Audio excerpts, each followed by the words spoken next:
apologize for not being there in person. I haven't gotten my new glasses where I can drive at night. And I'm also on the very edge of full recuperation from a respiratory virus that decided to have Thanksgiving with me. So I'm grateful to be here. I wish I could see you more than I could see me. But tonight we're going to talk about The Sun, My Heart, Reflections on Mindfulness. It's about how to look deeply, inspired by Thich Nhat Hanh's book. Now, this book is very deceiving because it's like, oh, it's going to be a sweet, small, simple book full of mindfulness. And it is, but he has such depth of concepts that this is something that I will dive into over and over and really could be used for a year. So how do we be present and look deeply? What is that sun of our heart? But I'm going to begin with a Mary Oliver poem that for me describes the way that I, as a mindfulness teacher and photographer, walk through life. It's called My Work is Loving the World.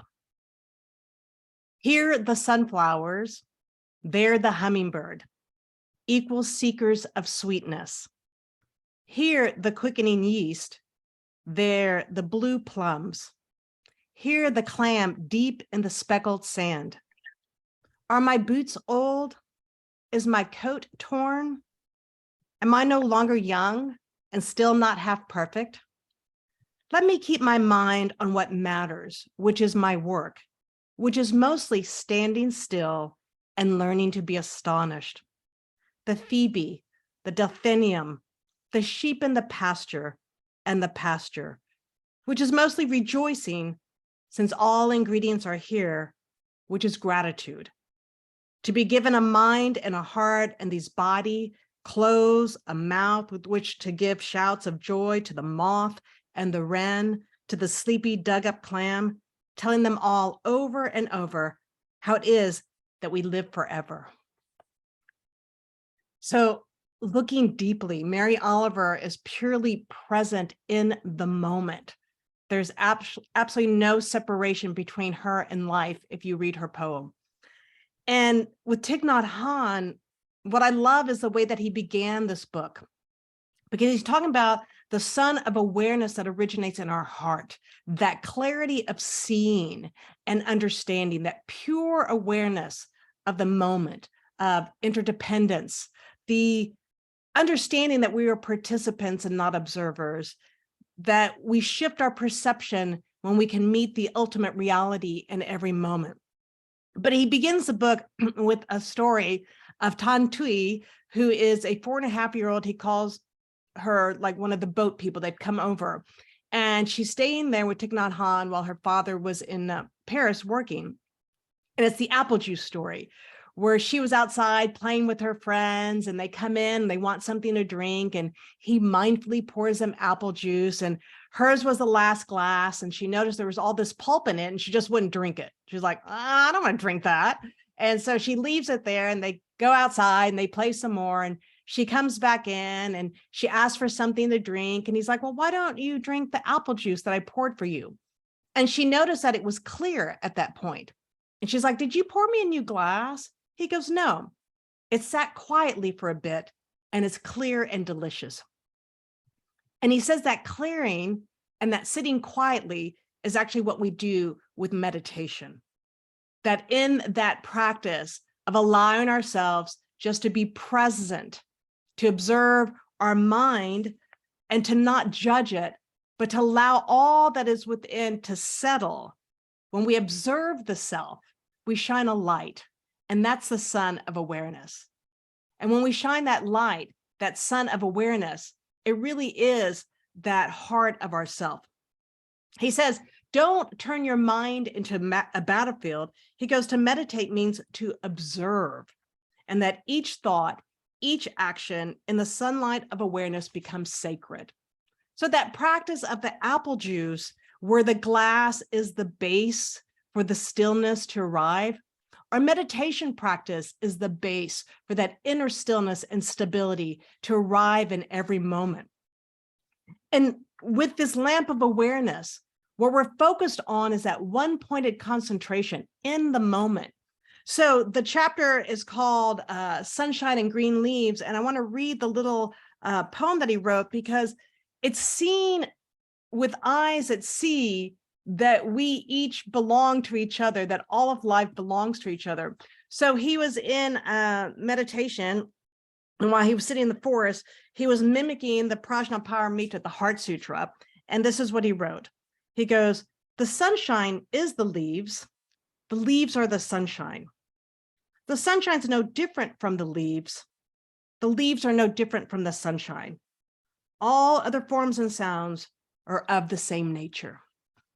And when you contemplate that, you begin to understand that any subject of awakening that is sown deeply into our being, that's that understanding that there is no sunshine and leaf. It's all there in the oneness that is life.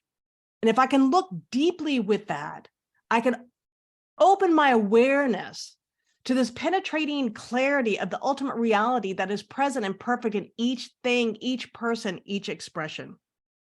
So I focus on beauty as a photographer. I focus on nature. I just have this innate sense of seeing the dance of shadows and light, patterns, moments where I can catch a glimpse of, the light, hitting the cranberry juice, just really creating this art piece.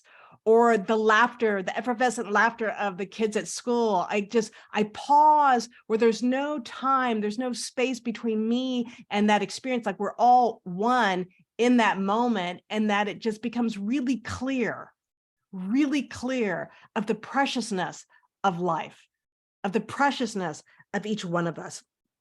And he reminds us that this continuous recognition of these moments, of these mindful moments, that practice of mindfulness is when we're seeing clearly in every moment, that clarity and understanding that arrives and arises at this moment is all that matters.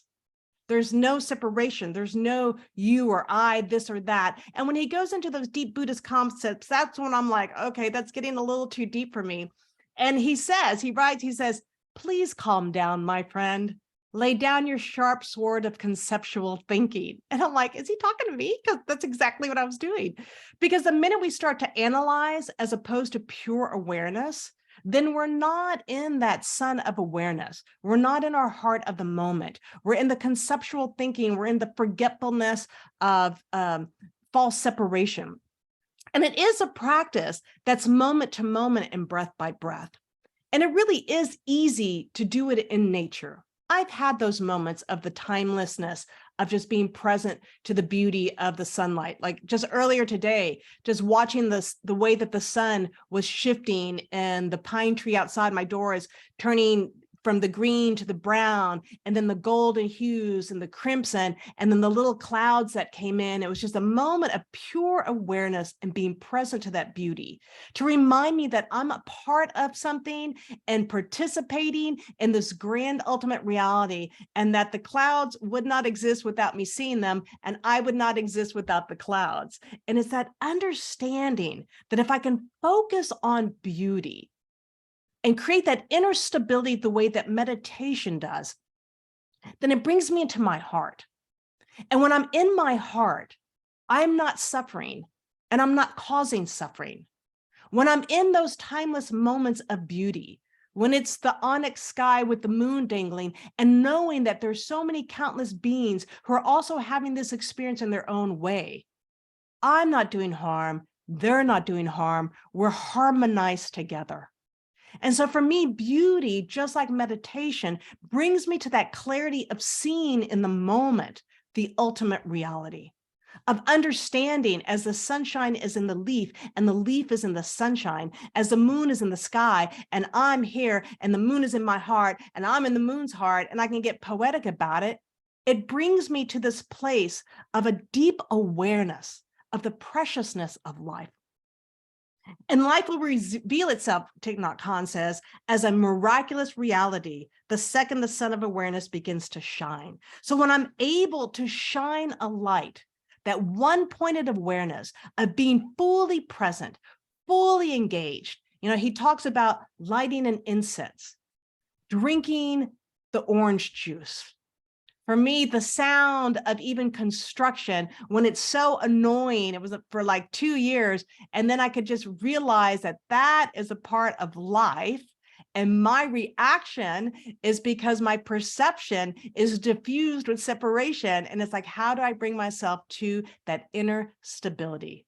Like the apple juice that is settled, that clearing of judgment, that clearing of forgetfulness, and to bring myself in this moment. Funny thing is, I had this while we're sitting in meditation, I've had noise issues in this apartment, and upstairs, the woman juices a lot, and they finally fixed the sink, but it was really debilitating for 8 months. And during the meditation, I heard it's more muffled, but I heard it.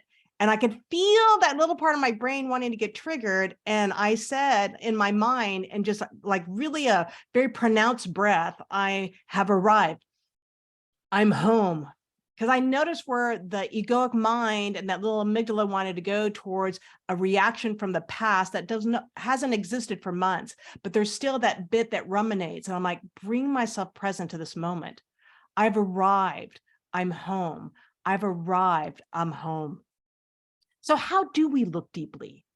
How do we look deeply and understand the interdependence of life? How do we understand that we are participants and not observers?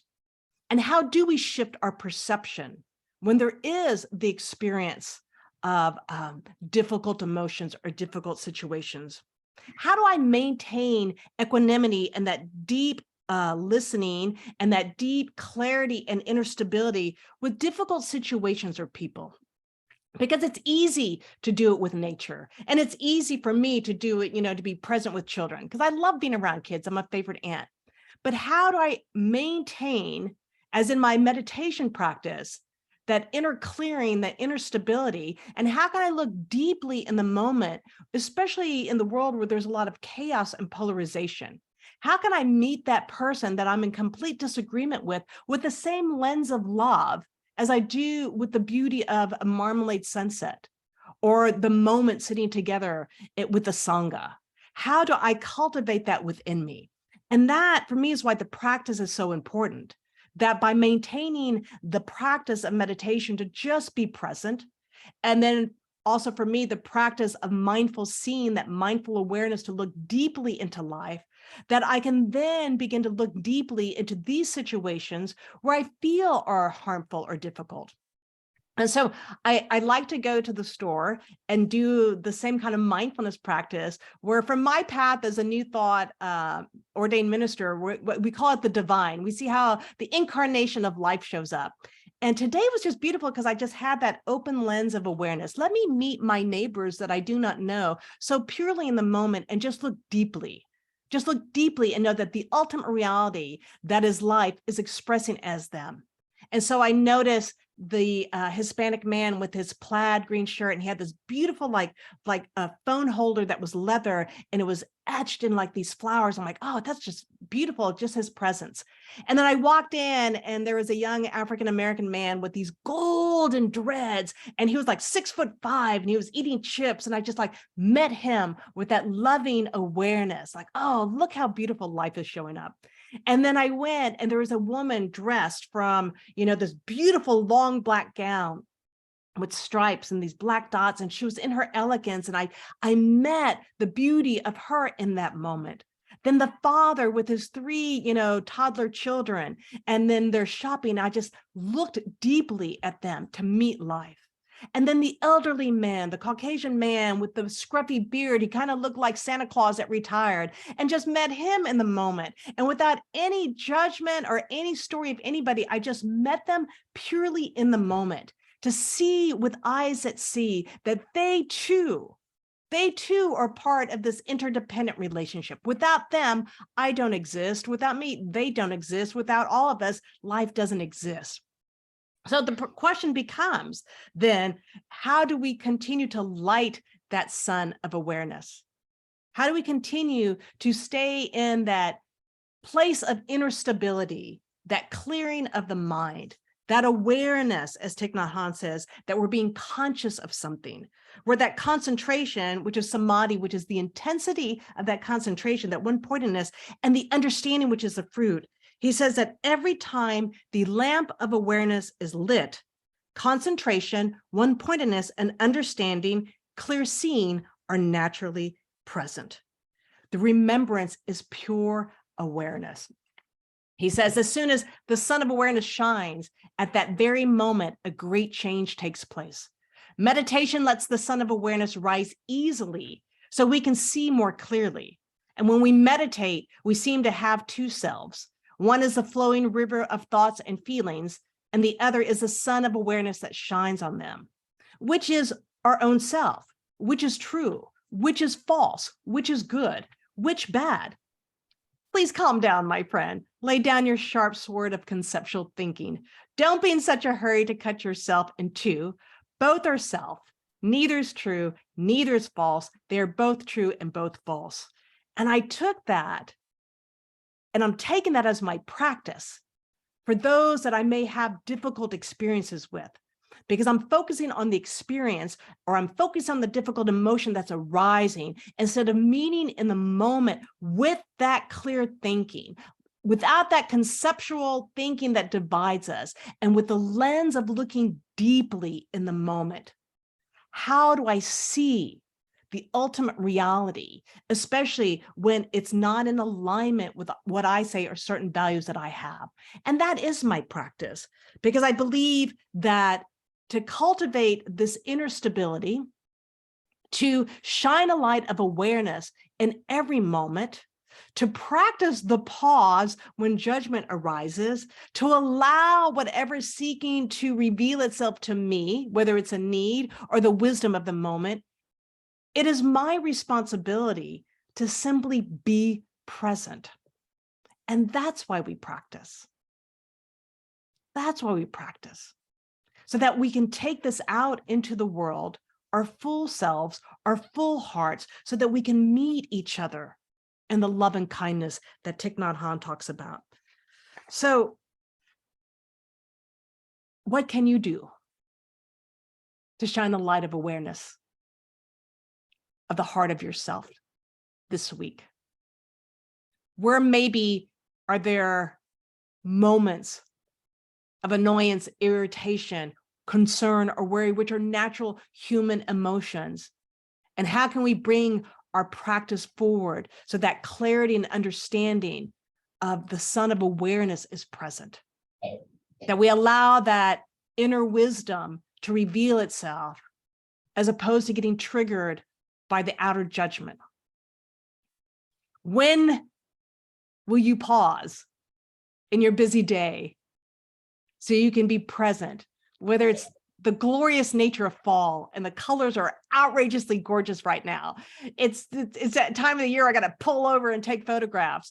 But it's like, even in those subtle moments of seeing someone at the store who you may never see again, and seeing with a lens of love, looking deeply, understanding the interdependent nature of all of our lives with each other. How often when we're eating do we pause and give thanks for all those who participated in order for this salad, like tonight arriving? I made a salad and I took all the ingredients, and I just blessed every person, every activity that allowed this to be present, because without them and the leaves and the tomatoes and me enjoying it, none of it would be happening.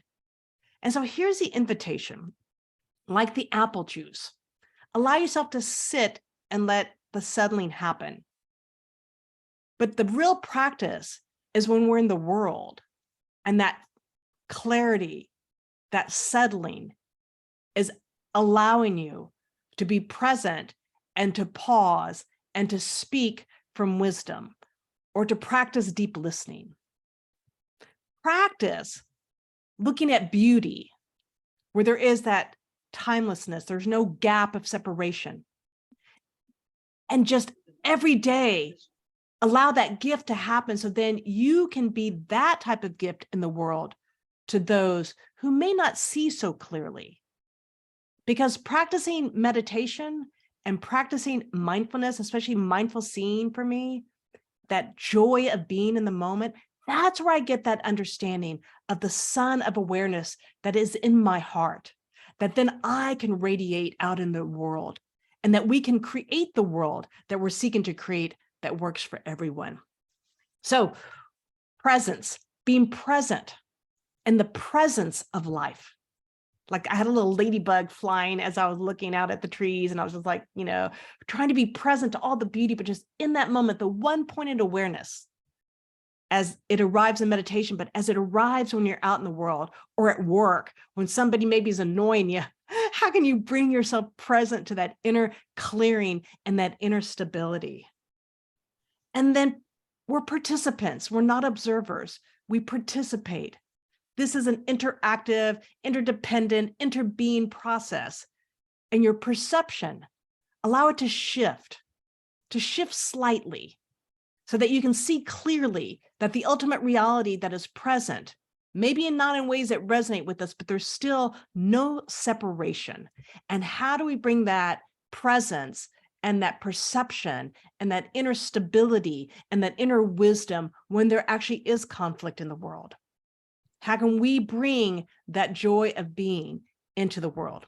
And if you read the book, Thich Nhat Hahn describes a time in his life when they had boats with refugees that were being stopped by the bureaucracy, and he was starting to feel the stress of it all. And he just really brought himself to the moment. And he said, if you want peace, peace is with you immediately. And peace can only exist in the present moment. So the sun of awareness, that is the heart of the self, is the peace of the present moment. And that peace is present even when everything around us is swirling.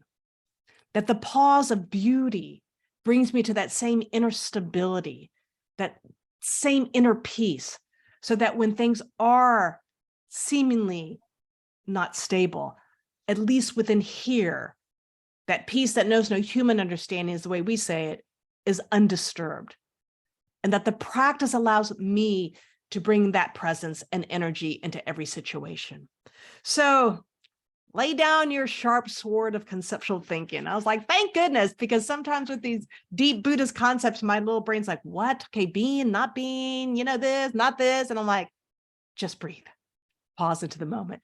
So the invitation is to shine that light of awareness in your daily practice, but moment to moment, breath by breath. Pause also for beauty, because sometimes we get so busy that we forget that right there, we're standing in the presence of the ultimate reality. Allow yourself to investigate any difficult emotions, whatever feelings arise, but then try to see with eyes that see so clearly, that concentration, that clarity, that understanding, that every person is having their experience from their lens of perception, but that my inner stability cannot be swayed by what's happening in the world.